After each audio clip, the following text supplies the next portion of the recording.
Welcome to the Rise Together podcast weekly hot take series. Every week, we're going to bring you powerful stories and strategies from leaders who are making a real impact by building stronger, more resilient communities. Get ready to be inspired, motivated, and equipped with the tools to thrive in both your personal and professional life.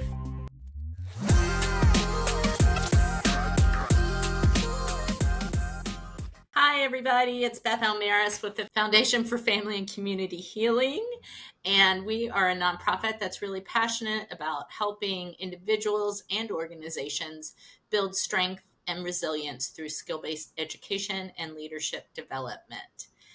We have a great guest today. I'm happy to introduce everyone to Jeannie Virden. Hi, Jeannie. Hi. Hi. Jeannie is the Chief People Officer with Central Health. And she's going to tell us all about that. You ready to get started? Yes, ma'am. Thank you for having me. Yeah, thanks for coming. And where are you calling in from, Jeannie? We are located in Austin, Texas. Oh, I love Austin. Yeah, it's a great city. It is.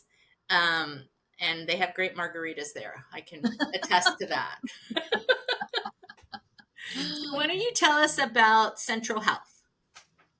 Yes, so Central Health is located in Austin, Texas, and we are the Travis County Hospital District. So we provide health care to the uninsured and underserved residents of Travis County or Austin, Texas.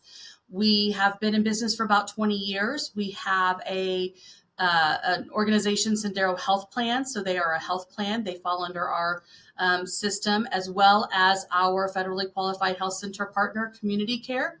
So they provide the primary care outpatient services for us. We provide the specialty care services, and then we partner with other organizations like local hospitals to provide the hospital services for our residents and our patients. That's fantastic. And about how many people do you serve every year? Oh my goodness, we serve well over 100,000 people in the Austin, Texas area. So wowza. Yeah. So. And that number could be growing if things keep going the way they're going.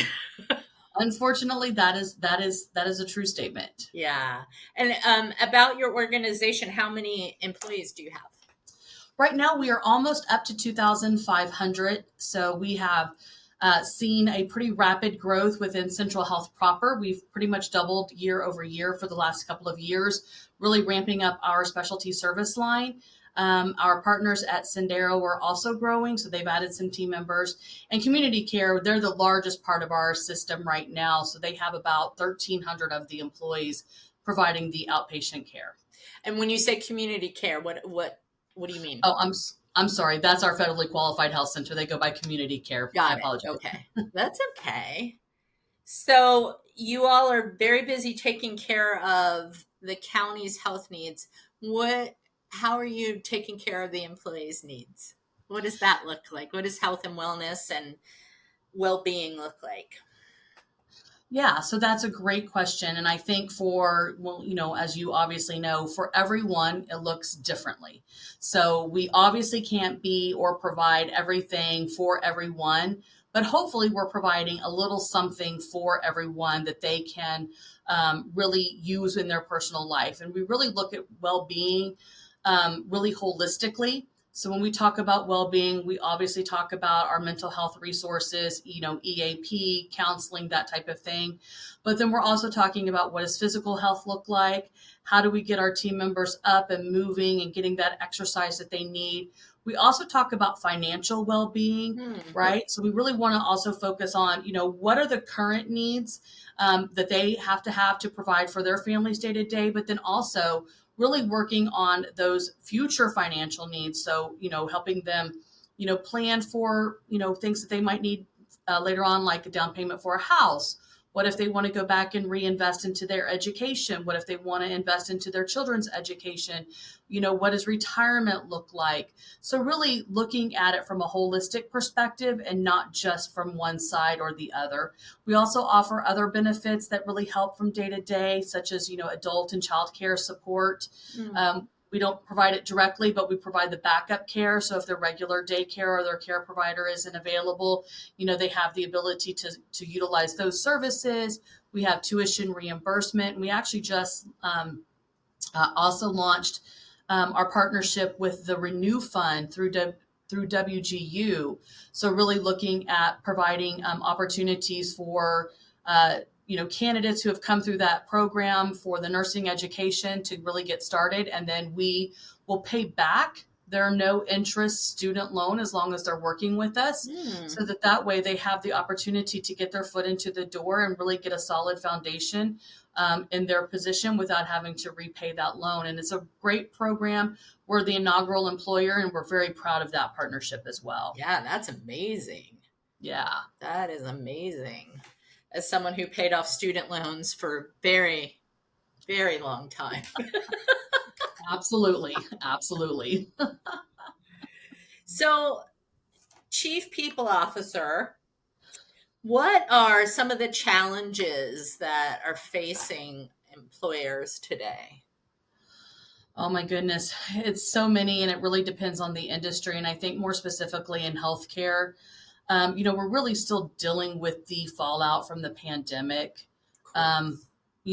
Just really high stress, burnout, needing to have reduced schedules, less patient facing.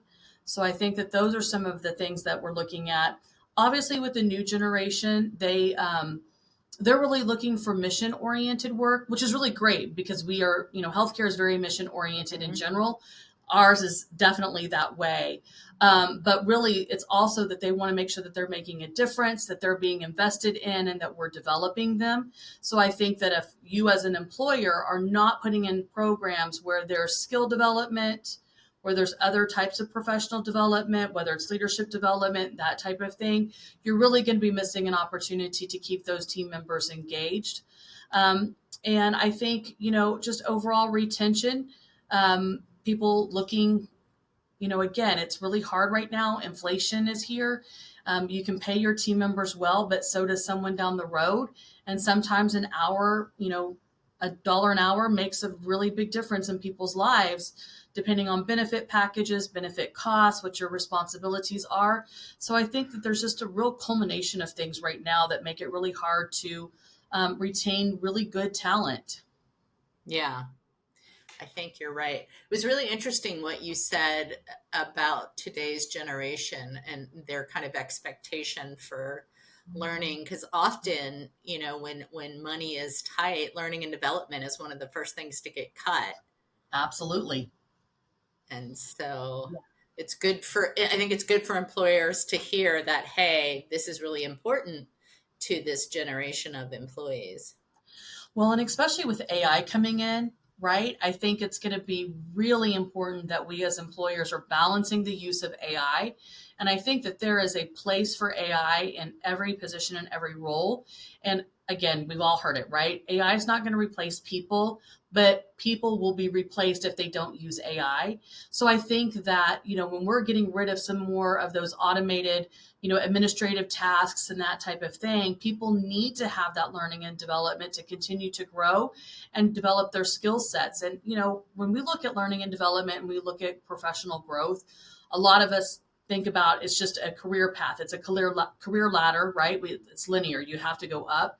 But there's so many things that we can do to take the skills that people have and move them across the organization. And I think that's so important. And sometimes we forget that. And we need to make sure that we're going back and, providing those opportunities for our team members to say, hey, you're in this role right now. These skills can translate into a number of other roles, right? And then leadership, you have your true leadership where you're in a role like mine, Chief People Officer, but then you have people who are in other more influential leadership type of roles that are able to impact people in a different way. Yeah, that's really interesting, that lateral move, because I think so often people get really hung up on that climbing the ladder, right? Like the up, but not everyone wants to go up, because a lot of time up means a lot less time for your work-life balance. And so there's definitely trade-offs, right? And Oh, I think absolutely. it's really important that putting that people part in people management of understanding that not everyone has the same path or wants the same path. That is exactly right. And you have to really get to know your team members to really understand what's important to them. And, when I look at my own team and we talk about what does development look like for them, it doesn't always mean going to a conference. It doesn't always mean, doing, the same things that everyone else does. And a lot of times I have team members who go, I'm very interested in this other part. So what can I do to develop in that? An example I always give is I had a team member and she's such a go-getter.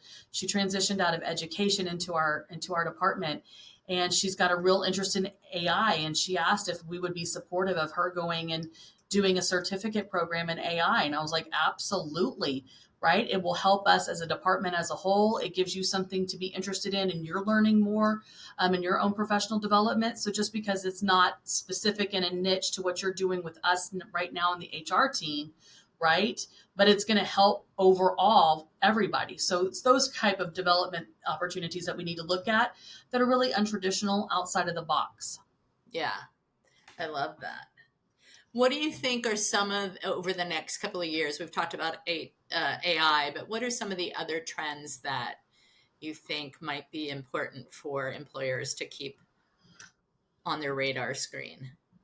So I definitely think that the need for remote positions is going to remain. Really, during the pandemic, everyone switched to a lot of remote work. A lot of people moved out of the area to go for whatever reason, family obligations, just to move for a different style of life or quality of living, standard of living, that type of thing. I know everyone wants to bring everyone back. And then there are some industries where there's work that has to be done in person, healthcare being one of them. We can't do everything through telemedicine. But for those industries that can, I do think that they are going to have to provide a little bit more flexibility so that the team members can have a work-life, I don't like to call it balance, but really that's kind of what it is. It's a work-life balance. And if they can do work outside of the traditional hours and still get their work done, they need to be able to do that in order to be able to be competitive. Yeah, well, I live in DC, and we've definitely seen the push to go back to the office here in the city specifically. And if you've ever been here, you know how bad our traffic is. And so there's a lot of angst going on around that very issue right now. So I think it's going to be really interesting to see where we land. And hopefully there can be some happy hybrid situations and remote when it makes sense. I really think you're going to have to, especially for cost of living. I mean, you're in DC, I'm in Austin, Texas. To live in Austin proper, it is very, very expensive. And if you're in a frontline position, you are not living in Austin proper, you're living in the suburbs. That, to your point, it's traffic, it's gas money. If you have children in school and then you've got after school costs and you need to get there by a certain time and then you're trying to balance everything. I mean, those are just the type of trade-offs that people are going to have to look at, and employers are going to have to be very supportive because those are who our team members are. Those are the responsibilities that we have outside of work. And not everyone has the luxury to spend an hour or two in traffic every day coming to and from work. Right. Much less the impact that has on your emotional and physical health, right? Absolutely. You work your big day and then you have like 3-4 hours of commuting on top of it. Mm-hmm. Absolutely. Yeah. Well, really interesting conversation, Jeannie. Thank you so much. If folks are interested in learning more, how can they find you? They can find me on LinkedIn. So I'm always happy to connect. Great. Thank you so much. So great to meet you. And thank you to our listeners. I'll see you next time. Thank you for having me. Thank you for joining us today on our Rise Together podcast weekly hot take series. We hope you've been inspired by today's stories and strategies for building stronger, more resilient communities. Remember, resilience isn't just about bouncing back. It's about growing through every challenge to become bigger and better. If you've enjoyed this episode, please make sure to subscribe, leave a review, and share it with somebody who could benefit from these insights. Stay connected, stay resilient, and we'll see you next time.